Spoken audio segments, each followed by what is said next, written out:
Hi, and welcome back to Biz Dev Weekly, the business development show. So have you seen that code floating around there, that square squiggly thing with a bunch of little digits in it? Well, that's a QR code. And you know what? Pull out your phones and scan that code right now, and you'll get a great offer right now. How many of you are actually doing that? Probably not too many, right? Well, there's different techniques to use this QR code that do work. And we're here with Chris Hamilton from salestipaday.com.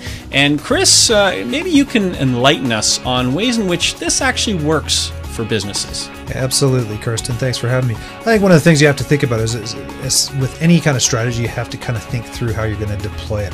I'll start out first with a reason actually why I say that is QR codes relatively, they've been cropping up quite a bit over the last year or two, and people start using them. But one of the funniest examples that I heard about using QR codes was actually in the subway system in London, where people had to pull out their phones and scan the QR code in order to hit a website. Well, think about it this way. You're buried way underground with no cell signal, and why would you put a QR code on something that's in basically a cement bunker? So it didn't work. Not well thought out. So Kirsten, to your point, you have to really think about well thought out and how you're going to utilize it. And I'm going to give an example how I use it. There's one, if you can see it on my card there. I'm not going to hold it up too close, but I do have it on my card, which is, I get these from moo.com. And you can switch these out every month. I do short runs of these things so that I can change that QR code on a monthly basis and direct people through to a landing page. But one of the ways that I actually recently used it was I put a letter together. Instead of having a long verbose letter with benefits and stuff, I had a QR code that was relatively large on it with an arrow pointing up to it and said, do you want to get hundreds if not thousands of sales leads a year? Scan this and see it. Right? And with the whole idea of trying to push someone through. And that was all the letter was, with just my piece of information in there. Now that's one way that you get people to take a look at it. In fact, I got a client off it because he looked at it and thought, this is actually kind of cool what you did here.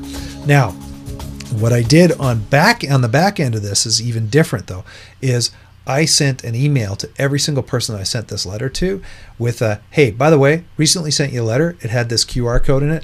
Let me help you out with this one.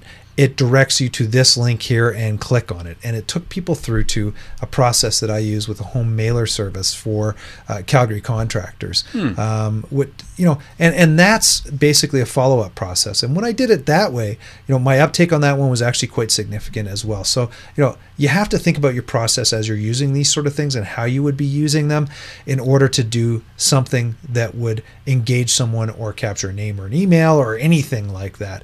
You got to use these things the proper way. Once again, don't use them in the subway system in London, England, because you ain't going to make it happen or anything like that. So, well, and they're used a lot in trade shows where there's a lot of people combined. And I think when you have enough people together and a lot of these QR codes, what happens is people do pull out their phones. If you do have some information like a video or some kind of a sign-up form and people are prepared and ready for it, I mean, if everyone sees QR codes around and everyone has time, they're gonna install the app. A certain percentage of people are going to use it. Now, in a video show like this, well, guess what, Chris? Actually, I'm just going to scan it right now. And look at that, salestipaday.com. That's who I have. So anyways, thanks for watching, everyone. It's another great tool that's it seems to be gaining popularity, and it does seem to work when you kind of combine it with other marketing ideas. Thanks again for joining us, Chris. Thanks for having me, Kirsten. And thank you all for joining. Check it out, salestipaday.com. You can also check out newlucid.com for more business shows and different ideas in which to leverage the new age marketing world. Thanks very much for joining.